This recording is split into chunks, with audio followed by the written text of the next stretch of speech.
Welcome to the case summary for Bruton versus United States on 4lawnotes.com.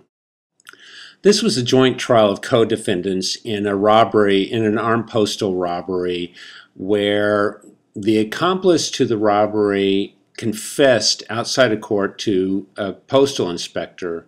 However, he didn't testify in his trial, so the jury instructions said that the confession that the accomplice had made was competent evidence to use against him, but was inadmissible hearsay against the other defendant.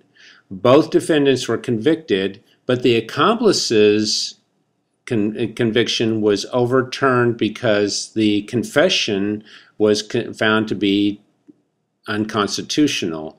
However, because the jury had received instructions limiting their consideration of the confession against the other defendant's conviction was upheld.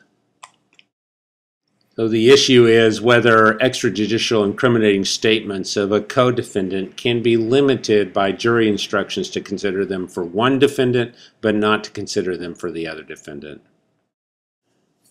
And the U.S. Supreme Court reversed the conviction because the defendant that confessed did not testify, and so the defendant that did not confess was not able to cross-examine the witness that was against him.